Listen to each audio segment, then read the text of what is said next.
Na mtazamaji, hujambo popote pale ulipo, mambo namna gani siku yako ya tarehe 5 mwezi Aprili mwaka 2022? Natumai kwamba inakuendea uzuri kabisa. Karibu kwenye Mwale wa Kirk jioni hii ya mtazamaji.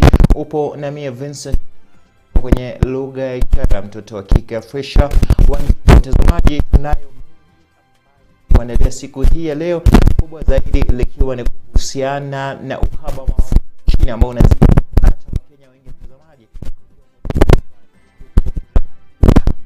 ni kwamba swala la uhaba wa bidhaa za mafuta unaoligubika taifa limefikishwa bungeni mchana wa leo. Wabunge wa lile la kitaifa na lile la seneti kwa muda kujadili swala hilo. Mabunge yote mawili sasa yakitaka kamati husika kuwasilisha bunge ripoti kamili kuhusu uhaba na suluhu yake. Longo yasiyo tu magari, bodaboda, bali hata watu na mitungi ndiyo taswira katika miji mikuu na vijiji kote nchini. Kila mmoja anataka kupata angalau mgao mdogo wa bidhaa hiyo adimu kwa sasa. Nimekuja hapa sisi hadi sasa sijahudumiwa. Sasa hizi ombi letu ni kwamba serikali ishughulikie hili jambo as quick as possible. I don't know whether my son make when kwa hiyo that interview. Tunaenda hadi Nairobi. Wengi wao wakilazimika kukesha na kushinda mchana kutwa kwenye vituo vya mafuta wakishikilia tumaini kwamba hali itakuwa sawa. Ni swala hili ambalo limewafanya wabunge wa mabunge yote mawili kutenga muda mchana wa leo kulijadili, wengi wakilaumu serikali inavyolishughulikia. Could the chairperson explain plans put in place by government to ensure that petroleum dealers make the current situation as short and as unrestrictive as possible? But when you go through petrol stations now, you find people are moving around with jerry cans looking for fuel. And this can even be very hazardous because with jerry cans of fuel in the house, people might end up with accidents. Wabunge hao wakilaumu wizara ya kawi kwa kudai kwamba uhaba huo umesababishwa na ununuzi wa kihisia na mshtuko unaofanywa na Wakenya. Wabunge hao aidha wakitaka fedha za kampuni zinazouza bidhaa hiyo ambazo hazijalipwa kama ruzuku kwa muda sasa kuachiliwa mara moja. I think that was such a casual answer, Honorable Speaker, that some people panicked because there was lack of fuel in a place around Eldoret. And then panic buying entered the entire country, and that's how we can explain this. I think that is very, very casual. Does it mean that our tanks in our cars have enlarged, and now that it is taking, our cars are taking more fuel, Honorable Speaker? Honorable Speaker, again, in the same interview, the PS said that we have given 34 billion and that fuel will be available very soon. Honorable Speaker, yet on the same breath, he was saying it is caused by the war in Russia and Ukraine. So I don't know how the 34 billion will stop the war in Ukraine so that we can now get fuel by Wednesday, Honorable Speaker. Kwa upande wa serikali, uhaba huo si swala tu la humu nchini, kwani mataifa mengine ulimwenguni yanashuhudia uhaba huo, ikizingatiwa vita baina ya Urusi na Ukraine, swala ambalo wabunge wamelitilia shaka. The ministry, the National Treasury and the ministries in charge cannot misappropriate that money, Honorable Speaker, and you have seen reports that have been tabled in this House by the Auditor General that stipulate how or express how money has been misappropriated from the Petroleum Development Fund to government agencies. Kamati ya kawi katika bunge la kitaifa imeahidi kuwasilisha bungeni ripoti kamili na mapendekezo kuhusu uhaba huo Jumanne ya juma lijalo. Mtazamaji, nichukue fursa hii kuomba radhi kwa msumbufu wa sauti ambao huenda uliupata hapo awali. Baraza la magavana mchana wa leo limefanya kikao ili kutathmini janga la ukame linaloshuhudiwa katika sehemu mbalimbali nchini. Kulingana na baraza hilo, hali inayokumba Wakenya wanaoishi sehemu hizo ni ya kusikitisha, sasa wakiitaka serikali kuu kulichukua swala hilo kwa dharura kubwa, vilevile kuwaomba watathmini kujitokeza na kutoa msaada kwenye kaunti hizo. Mengi kuhusiana na taarifa hiyo Aida Munzati. Ndio hali halisi inayoshuhudiwa katika sehemu za Turkana, Wajir, Garissa, Tana River, Mandera miongoni mwa kaunti nyingine zinazokumbwa na ukame. Wananchi sehemu hizi wakitatizika mno kutokana na ukosefu wa maji na chakula, mifugo wakiaga, wengi wakishindwa la kufanya wala pa kutafuta msaada. Miezi kadhaa baada ya Rais Uhuru Kenyatta kutangaza ukame kuwa janga kuu, hii leo baraza la magavana baada ya kufanya mkutano limetoa taarifa kuwa hali nzima inayoshuhudiwa sehemu hizo ni ya dharura. I have never seen something like I saw yesterday in terms of drought. Leave alone lack of food. Even there is no water. The few boreholes that are there have dried up. And people have to walk as far as 15 kilometers to get water. By the time they come back, that is 30 kilometers. They have even consumed part of that water. Kwa takriban mwaka mmoja au zaidi, nyingi ya sehemu hizi hazijapokea mvua. Baadhi ya sehemu zikishuhudia manyunyu tu kutokana na mvua ya msimu wa Aprili kuchelewa, huenda hali ikasalia ilivyo. We have a looming disaster, and now that the rains for April, the onset has delayed, things are bound to worsen. In terms of nutrition for the under 5s, for the elderly, and for supply of the water systems. Katika hali ambapo wengi wamenyoshea kidole cha lawama uongozi wa kaunti hizo, sasa magavana hawa wanadai kuwa hawana uwezo na kuwa fedha walizopokea si za kustiri, wakitaka serikali kuu kuingilia kati. What we had was 370 billion, and I did indicate that so far the counties have received 221 billion. Then I further indicated that we have not received 148 billion, and we have only 2 months left to the end of the financial year. So even if you are doing your mathematics, you tell me if that money is given at the moment, the delayed money, in terms of what it is going to do. Of course, we appreciate the cash transfers that is undergoing is cushioning. But at the end of the day, will require a major undertaking to avert the looming crisis as indicated. And furthermore, some of the governors are already claiming that they had already completed their budgets for this year. And some of these factors that have come up were not factored in the budget, and they are having problems with the control of budget, reallocating some money to such activities because they are not included in the budget. Katika siku za awali, serikali iliorodhesha vyakula na bidhaa nyingine za dharura kutumwa kwenye kaunti zinazoathirika, ikiahidi kuweka mikakati zaidi kudhibiti na kuboresha hali ya ukame. Wakati hali hii inashuhudiwa kwenye sehemu hizi, wataalamu wa mazingira na hali ya hewa wanahusisha hali hii na mabadiliko ya hali ya anga, wakiwataka wananchi na serikali kutafuta suluhu la kudumu, haswa kwa kuyatunza mazingira na kujiepusha na shughuli zinazoachilia gesi ya carbon dioxide hewani. Jina langu ni Aida Munzatsi nikiripotia Mwale wa Kirk. Mtazamaji, ni kwamba waziri wa usalama wa ndani Daktari Fred Matiang'i amehakikishia kamati ya usalama bungeni kwamba uchaguzi ujao utafanyika kwa usalama tofauti na hapo awali. Waziri Matiang'i aliyohojiwa na kamati hiyo amedokeza kuhusu mikakati serikali ilionayo ili kuhakikisha uchaguzi huo haujakumbwa na vurugu zozote. Aidha, Matiang'i amewalaumu wanasiasa kwa kufanya siasa za uchuki, akirejelea kisa kimoja ambapo ndege ya kinara wa ODM Raila Odinga iligongwa mawe, mtazamaji, na kundi moja la vijana kutoka kaunti ya Uasin Gishu. Matiang'i amesema kwamba vitendo kama hivyo huenda vikasababisha vurugu kwenye uchaguzi mkuu ujao. Dennis Mnene na taarifa hiyo kwa kina. Ilipokuwa kwenye mahojiano na kamati ya bunge ya usalama, waziri Matiang'i ameeleza matayarisho iliyonayo serikali ili kuhakikisha imekabiliana na uwezekano wowote wa ulegevu wa usalama kwenye uchaguzi mkuu ujao. The Chairman, I will ask you and the honorable members of this committee that I think we are duty bound as the Minister of Interior to brief you on our preparations for elections and the security arrangements we have made.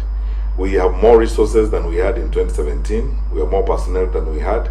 Our police population ratios have significantly reduced. We are prepared. We are sufficiently resourced to support the conduct of the general elections.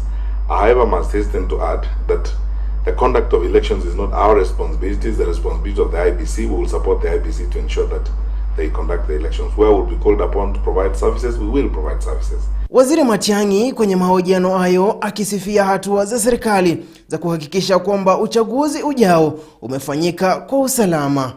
As we have been planning for the elections and so on, we have infrastructure across the country and we are picking up information.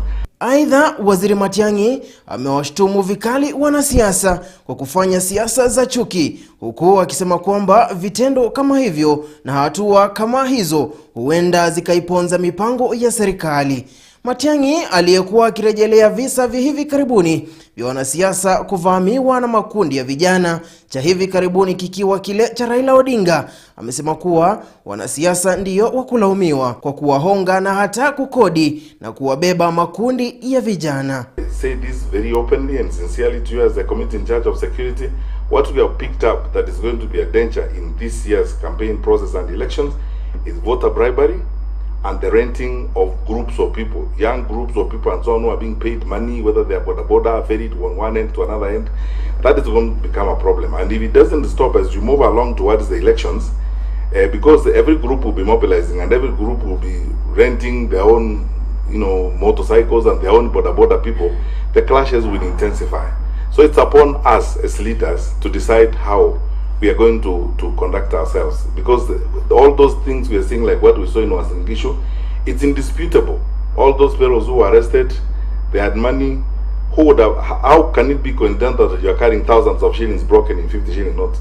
Hata hivyo, Waziri Matiang'i ameeleza kutokuwa na wasiwasi wowote kwa usalama kwenye uchaguzi mkuu wa mwaka huu. Nikiripotia Mwale wa Kirk, mimi ni Dennis Munene. Mtazamaji, tuangalie taarifa nyingine ambapo huenda chama cha Wiper kikajipata katika hali ya sintofahamu kwenye kinyang'anyiro cha kiti cha ugavana kaunti ya Machakos. Haya yanajiri huku ushindani mkubwa ukishuhudiwa kati ya wagombea wa kiti hicho wawili, ama kati ya wagombezi hao wakiwa ni Wavinya Ndeti na mbunge wa sasa wa Mavoko Patrick Makau. Kati ya wawili hao hakuna yeyote anayeonekana kulegeza kamba na kumuunga mwingine mkono, wakijizatiti kumenyana katika kura za mchujo wa chama cha Wiper katika kiti cha ugavana kaunti ya Machakos.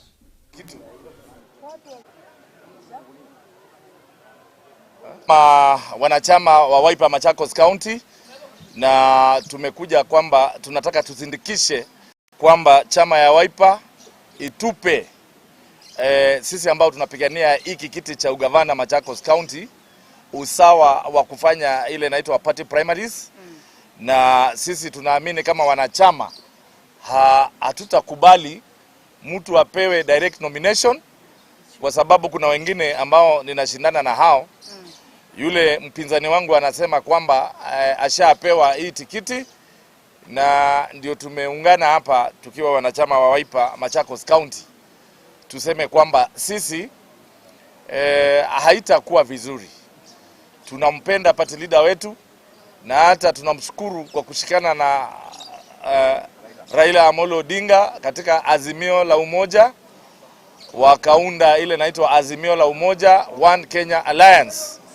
Na sisi tunasema tumeona hiyo maneno ni mzuri, na Kenya inataka iwe ni mahali kuna amani na ni mahali watu wameshikana. Kwa hivyo tunaona kwamba akiingia hapo na vile ameshikana na Raila Amolo Odinga, sasa mambo yatakuwa shwari. Na ndio pia sasa tunasema vile vile hata hapa katika Wiper tunataka tuone kwamba kuna demokrasia ya wale ambao wamesimama kama hiki kiti cha ugavana, na hata viti zile zingine watu wakubaliwe waende a free and fair nomination. Hatutaki kuona mtu mmoja akisemekana ati ndiye amependelewa, ndiye amepewa certificate.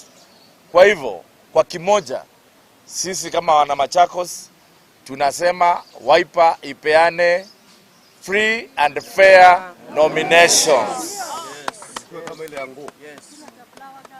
Na tunawahakikishia kwamba mimi kama mpinzani mkubwa ambaye anataka kupigania ama kupeperusha bendera ya Wiper hapa Machakos County, nimejitolea.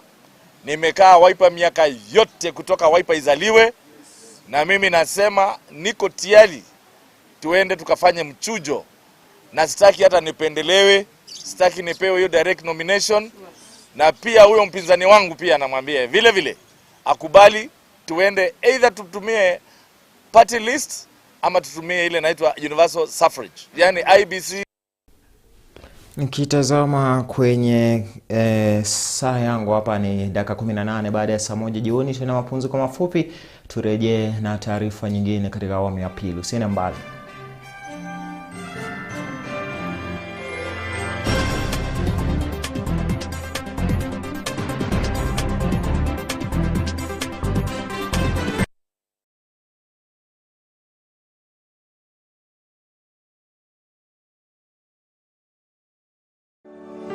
Idoville Trust Girls Secondary School is a Catholic day and boarding school run by Our Lady of Charity of Idoville Trust. Idoville Girls Secondary School is one of the best schools to be in. Our school has all kinds of girls. We are able to have girls from all parts of this country, and when they are with us, you wouldn't realize that they belong to which part of tribe or denomination. Our school is able to cater for all the students that come to us. We have partial sponsorship and those retaking KCSE exams. Intake for junior secondary school starts next year. We are situated at Donholm Phase 8, right turn off Jacaranda Roundabout, 500 meters from Greenspan Mall. For more information, contact us on 0728 403 149 or 0719 836 923 or email us on idovillegirlssc@gmail.com. Idoville Trust Girls Secondary School, quest for excellence. Are you looking to grow a business? Kirk TV offers you a variety of advertising opportunities to suit your budget. Advertise with us today and reach your potential customers countrywide. For more information, email us on sales@kirktv.org or call 0794 588 054.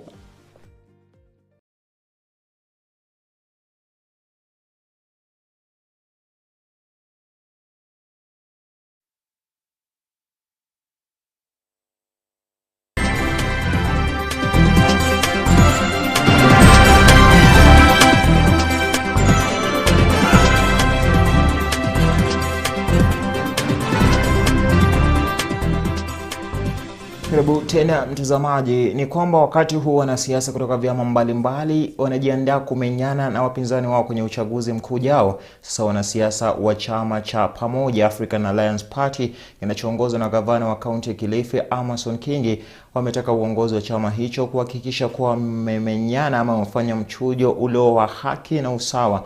Wakihutubia wanahabari, wameutaka uongozi wa chama hicho kuweka mikakati kabambe itakayohakikisha kuwa basi mtazamaji kuwa kila mwanachama amehusika kwenye mchujo huo.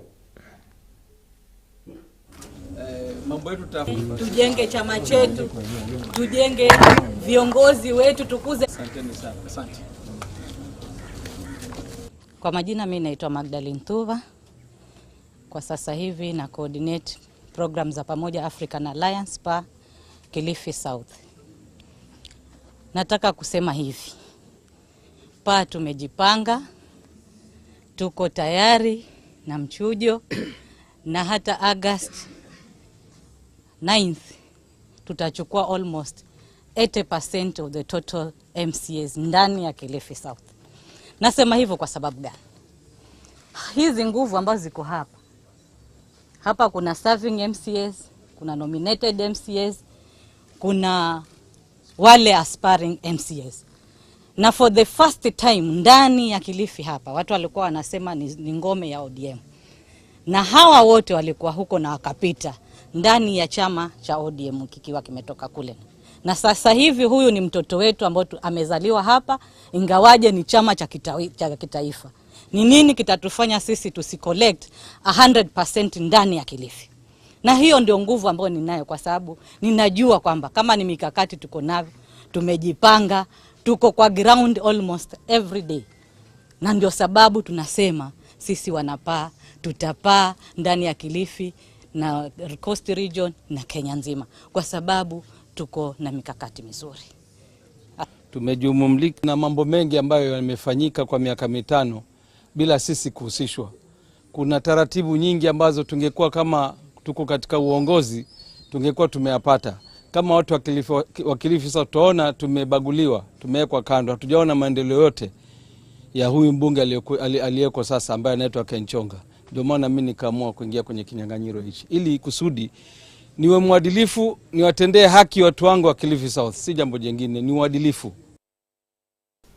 Kwingineko, mali ya mamia ya maelfu ya fedha yanayohofiwa kuteketea baada ya shule moja kwa jina Siku Njema kuchomeka mtaani Mukuru kwa Ruben. Shule hiyo huwastiri wanafunzi zaidi ya 400 na sasa walimu na wazazi wanaomba wahisani kujitokeza ili kuwapa msaada utakaowezesha kuijenga tena ili kuendelea na huduma kama kawaida. Kulingana nao, hapana shule nyingine karibu na eneo hilo na huenda wanafunzi wanaoitegemea wakaumia.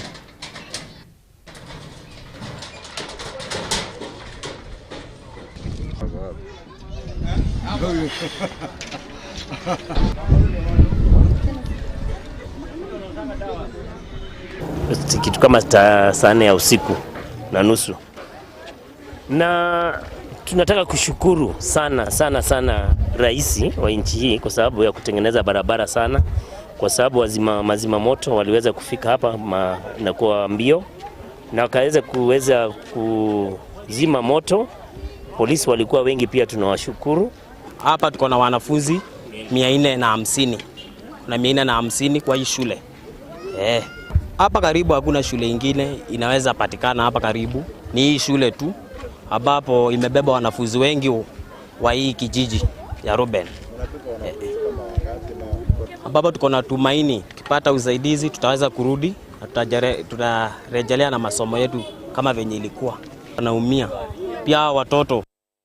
Dakika 25 baada ya saa 1 jioni saa za Afrika Mashariki, mtazamaji, ndo wafunga kazi ya Mwale siku hii ya Jumanne ya tarehe 5 mwezi Aprili mwaka 2022. Sijawa peke yangu studioni, nimekuwa na mtoto wa kike Fresh Wanjiko, mtazamaji, na kuambia kwamba mwana wa mtu kizushi akizuka zuka naye, mtazamaji. Tuonana pale atakapojalia Mwenyezi Mungu. Siku mwema.